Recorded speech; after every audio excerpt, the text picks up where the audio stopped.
Hello viewers, আজকে আমি আপনাদেরকে বলবো কিভাবে কোডিং না জেনেও আপনারা হতে পারবেন professional web designer and developer.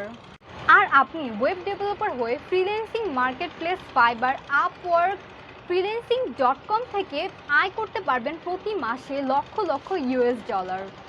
WordPress theme design and development Bangla video টিউটোরিয়ালে আমি নিশিনিপা আপনাদের সবাইকে জানাচ্ছি অনেক অনেক স্বাগতম।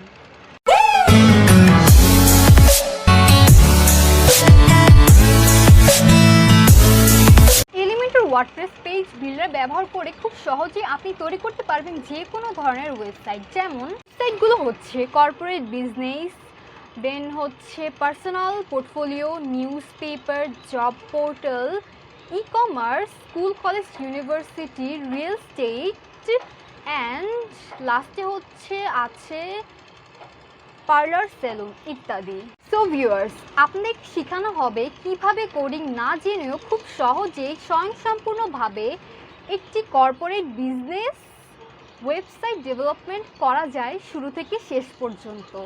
আর এই WordPress theme design and development video টিউটোরিয়ালটি কভার করবে project coordinator. Hello viewers, WordPress website ডেভেলপমেন্টের তৃতীয় ভিডিও টিউটোরিয়ালে স্বাগতম। তো লাস্ট ভিডিওতে আমি দেখিয়েছিলাম কিভাবে ওয়ার্ডপ্রেস লোকাল হোস্টে সেট আপ করে নিতে হয়, ইনস্টল করে নিতে হয়। তো আমি এই যে লাস্ট এই পর্যন্ত এখানে ছিলাম। তো আমার কি ওয়ার্ডপ্রেস অ্যাডমিন ড্যাশবোর্ডে লগ ইন হওয়ার পর এটা আমার ওয়ার্ডপ্রেস অ্যাডমিন ড্যাশবোর্ড। তো যদি আমি ভিজিট সাইডে এখান থেকে যাই, তাহলে বর্তমানে কি অবস্থা, আমি ডাটাবেসটা এখন এখান থেকে কেটে দেই। তো বর্তমানে দেখো এই অবস্থায় চলে আসছে, ঠিক আছে। তো এরপর আমি যেই থিমটা ইউজ করে কাজ করব ওই থিমটাকে আমি অ্যাক্টিভ করে নিব। তো অ্যাপিয়ারেন্স থেকে থিমে যাব। থিমে যাওয়ার পর বর্তমানে দেখো যে এই থিমটা অ্যাক্টিভ করা আছে। তো আমি যেই থিমটার উপরে কাজ করব ওই থিমটাকে অ্যাক্টিভ করে নিব।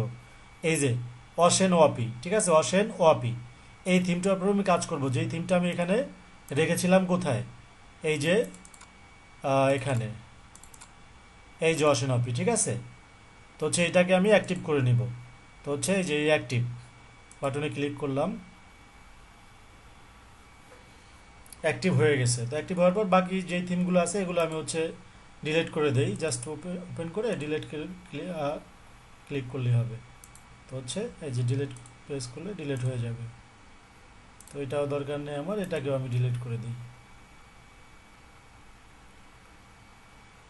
এটাকে আপাতত এখন থাক, ডিলিট করার দরকার নেই। তো এটা অ্যাক্টিভ হওয়ার পর বিগিন ইনস্টল প্লাগইন। থিম অ্যাক্টিভেশনের পরে তোমাকে থিমের প্লাগইনগুলোকে ইনস্টল করে নিতে হবে। ভিউয়ার্স, আমি যে পদ্ধতিটা দেখাচ্ছি জাস্ট এই পদ্ধতিতেই তোমরা জাস্ট অনুসরণ করে তোমরা নিজেরা একজন ওয়ার্ডপ্রেস ওয়েবসাইট ডিজাইনার ডেভেলপার হয়ে যেতে পারবা। যেটা শিখে তুমি তোমার ফ্রিল্যান্সিং যে প্ল্যাটফর্মগুলো আছে, ফাইবার, আপওয়ার্ক, এই প্ল্যাটফর্মে ওয়েবসাইট ডিজাইন অ্যান্ড ডেভেলপমেন্টের ভাইয়ারদের কাছ থেকে কাজ নিয়ে প্রতি মাসেই লাখ লাখ ডলার ইনকাম করতে পারবা। আর এই পুরা ওয়ার্ডপ্রেস ওয়েবসাইট ডেভেলপমেন্টটা যে আমি করব, যেই পর্ব আকারে করতেছি এটা খুবই শর্ট পর্ব আকারে করতেছি। তো ভিউয়ার্স, চলো এই যে এলিমেন্টর, এটা আমার পেজ বিল্ডার। এই এলিমেন্টর পেজ বিল্ডার ইউজ করেই কোড না জেনেও যে কেউ খুব সহজেই ওয়েবসাইট ডিজাইন অ্যান্ড ডেভেলপমেন্ট করতে পারবে। তো সবগুলো প্লাগইন আমি ইনস্টল করে নেই। তো এখানে অল সিলেক্ট দিয়ে নিলাম, দেন বাল্ক অপশন থেকে ইনস্টল অপশন সিলেক্ট করে জাস্ট অ্যাপ্লাই ক্লিক করব। তো অ্যাপ্লাই ক্লিক করার পর আমাকে কিছুক্ষণ ধৈর্য ধরে অপেক্ষা করতে হবে সবগুলা থিমের প্লাগইন সাকসেসফুলি ইনস্টল হওয়ার জন্য।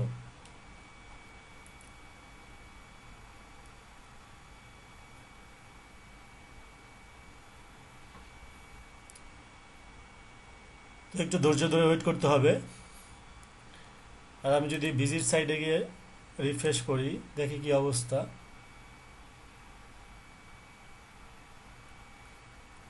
এই যে দেখো আমার নর্মালি কিন্তু বাই ডিফল্ট যে যেই থিমটা আমরা ইউজ করতেছি অশেন অপি, ওইটার একটা ভিউ চলে আসছে।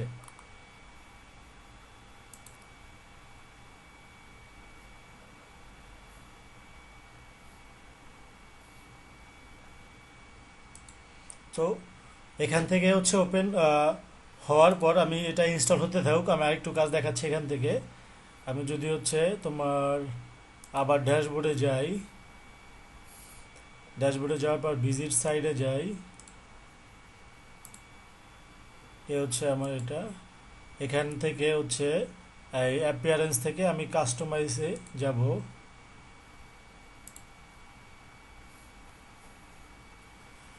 আপাতত হচ্ছে এগুলো আমার দরকার হচ্ছে না, আমি এই ট্যাবগুলো কেটে দেই।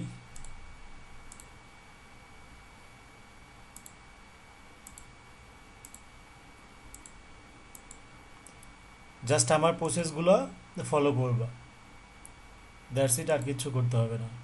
কোড না জেনেও তো যে কেউ তোমরা WordPress website design and developer হয়ে উঠতে হয়ে যাবা।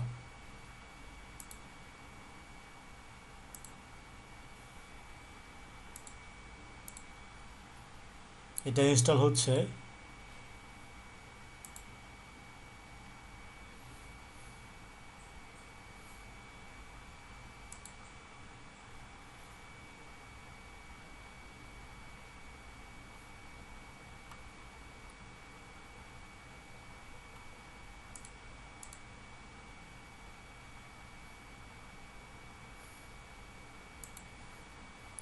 এই যে আমি আমার এই থিমটাকে আমার নিজের মতো করে সেট করে নেওয়ার জন্য আমি অ্যাডমিন ড্যাশবোর্ড থেকে অ্যাপিয়ারেন্স থেকে হচ্ছে কাস্টমাইজে গিয়েছি। এই যে কাস্টমাইজ অপশন ওপেন হয়েছে, এখান থেকে আমি যাব হচ্ছে হোম পেজ সেটিংসে। যাওয়ার পর এটা হোম পেজের থেকে চলে আসি,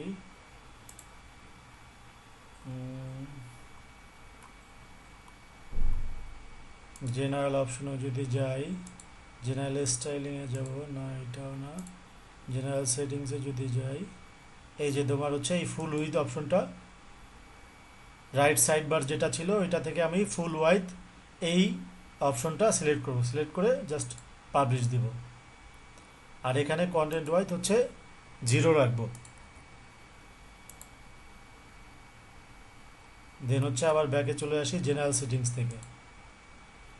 আর যদি আমি হচ্ছে পেজ টাইটেলে যাই, পেজ টাইটেলে গিয়ে আমি হিডেন দিয়ে দিই। এটা কি হয় আমি একটু এখানে দেখি রাইট সাইডে। ঠিক আছে। এখন এই প্রসেসগুলো জাস্ট অনুসরণ করবা। আমি আমার হচ্ছে আমি যে ওয়েবসাইটটা ডেভেলপমেন্ট করতেছি, এই ওয়েবসাইটটাকে আমি জাস্ট হচ্ছে সেটিং করে নিচ্ছি, সেট আপ করে নিচ্ছি। পাবলিশ বা আমি যাই কাজ করি আমাকে কিন্তু মানে আপডেট করে নিতে হবে, পাবলিশ হয়ে গিয়েছে। তো আমি কাস্টমাইজে জাস্ট 2টা কাজ করলাম।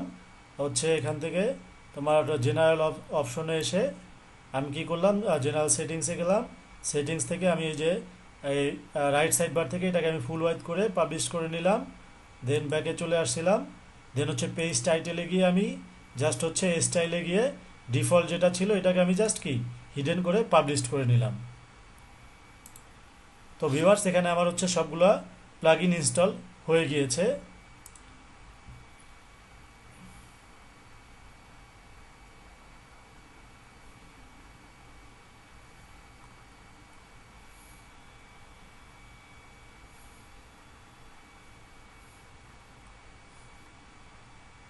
হ্যাঁ, আমার সবগুলা প্লাগইন ইনস্টল হয়ে গিয়েছে।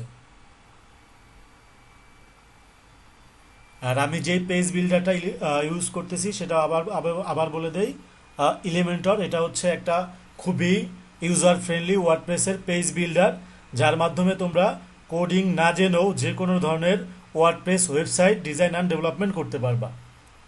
তো হচ্ছে নর্মালি তাহলে আমি একটু রিফ্রেশ করি, দেখি আমার পেজটা কেমন আসে এখন।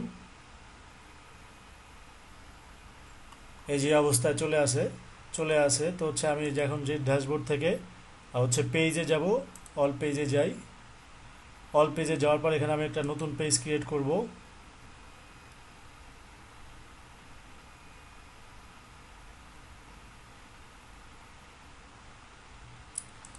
এটার নাম দিব হোম পেজ, ও এমই হোম লিখে আমি জাস্ট হচ্ছে পাবলিশ করব পেজটাকে।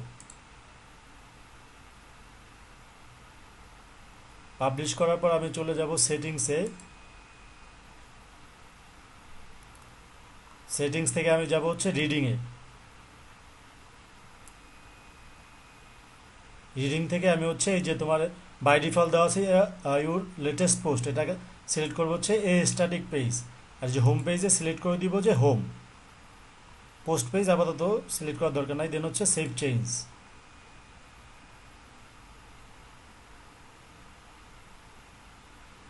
তো ভিউয়ার্স আমি পেজে গিয়ে একটা নতুন পেজ ক্রিয়েট করলাম হোম নামে। দেন হচ্ছে সেটিংসে এসে রিডিংয়ে এসে আমি জাস্ট হচ্ছে এই স্ট্যাটিক পেজ সিলেক্ট করলাম, আর এখানে হোম পেজ থেকে হোমটাকে সিলেক্ট করে জাস্ট হচ্ছে আমি সেভ চেঞ্জ করে নিলাম। তাতে কি হলো যে আমি আর এখন বাই ডিফল্ট আমার হোম পেজটা আমি সেট করে নিলাম। এই যে হোম পেজটা আমার, এটাই আমার হোম পেজ, ঠিক আছে। এটার উপরে আমি আমার ডিজাইনটা তৈরি করব। তো ভিউয়ার্স এর পরবর্তী ভিডিওতে আমি দেখাবো কিভাবে লোগো, তারপর হচ্ছে টপ বার, হেডার, তারপর হচ্ছে স্লাইডার, তারপর বডি, ফুটার কিভাবে কাজ করে পরের ভিডিওগুলোতে আমি স্টেপ বাই স্টেপ দেখাবো। তো তৃতীয় ওয়ার্ডপ্রেস ওয়েবসাইট ডেভেলপমেন্টের তৃতীয় ভিডিও এ পর্যন্তই। তো ভিউয়ার্স ধন্যবাদ। তো ভিউয়ার্স, আপনাদের কাছে যদি আমাদের আজকের এই ভিডিওটি ভালো লেগে থাকে তাহলে অবশ্যই ভিডিওটিতে একটি লাইক, কমেন্ট অ্যান্ড শেয়ার করবেন, এবং আমাদের চ্যানেলটিকে যদি এখনও সাবস্ক্রাইব না করে থাকেন অবশ্যই এখনই সাবস্ক্রাইব করবেন এবং পাশে থাকা বেল আইকনটি অন করে দিবেন। ভিউয়ার্স, আপনাদের যদি এই ভিডিওটিতে কোনো কিছু বুঝতে প্রবলেম হয় তাহলে আপনি আমাদের কমেন্ট সেকশনে সেটি জানাবেন। আমরা খুব তাড়াতাড়ি আপনাদের কমেন্টের রিপ্লাই দিয়ে আপনাদের প্রবলেমের সলভ করে দেব। সো ভিউয়ার্স, আজকে এতটুকুই, ধন্যবাদ।